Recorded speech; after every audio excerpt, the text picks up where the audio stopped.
My name is Roy Lee Neff II.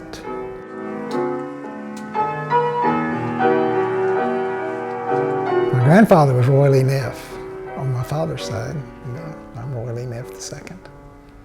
They called him Pat Neff, actually.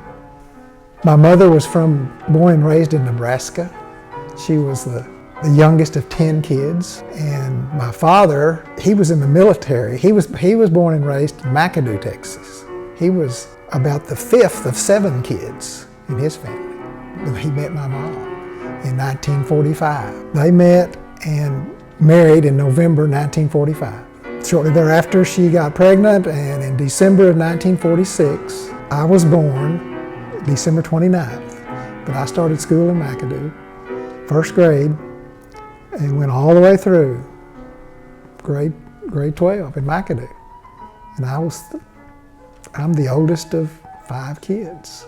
And luckily we were able to, this doesn't happen very often, we went to school at the same school, same little old community, probably 250 people in the whole town. Not even a town, it's a community, a little bitty place. Well, we were playing basketball at West Texas A&M, I think. But we was playing basketball up there on January night. And I didn't know this was going on among my team members, but they made arrangements for 3 girls to ride the bus home, the team bus home. I couldn't believe the coach allowed it because he was pretty strict. And one girl came over and sat down beside me, and never saw her before in my life, and introduced herself to me as Mary Lynn Schott from Silverton. Didn't know who she was. Everybody was just laughing and cackling, carrying on. And we talked, and we kind of started going together. In April of '68, a little over a year later, we got engaged. And we were married in August of 1968. Probably the best thing that ever happened to me. She was pretty much of a saint. We married on Wednesday, August 21st, 1968. I graduated from college on Thursday, the next day, August 22nd, 1968. And I started teaching and coaching on Monday, August 26th, 1968. So about a 4 or 5 day period right there, my life changed pretty drastically.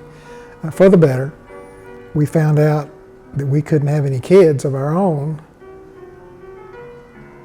and we put in a process of adopting. We decided we was going to adopt.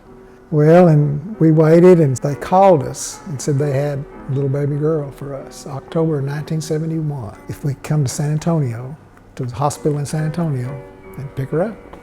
And they told us to go wait in the chapel. So we went into the chapel, and in a few minutes they brought in this little baby girl. She was 8 days old. Tamara Suzanne Neff, 8 days old, and we brought her home with us. In 1974, Buckners, we'd called Buckners again a year or two earlier, and we wanted another child. They called us and said they had a little boy, 10 months old at the time. This was like in February of '75 is what it was. So, yep, we said we'd take him, and we drove to Dallas to Buckner's and picked up Tracy Allen Neff. Major accomplishments, well, up to prior to getting married, I guess, playing basketball at McAdoo, playing on 2 state championship teams, church camps, being saved, being baptized when I was 12 years old, an athletic scholarship to play basketball, that was a pretty big deal, meeting and marrying Mary Lynn. Of course, now, I guess her grandkids all know her as Mimi, so we all call her Mimi.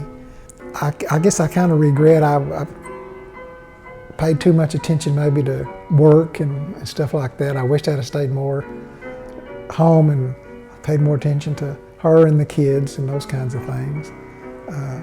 She was big into playing the piano. She loved to play the piano. She played it in church all the time, and she'd even play in more than one church, actually. I hope I did the right things in life, that I made the right choices. I regret some things, sure, we all do.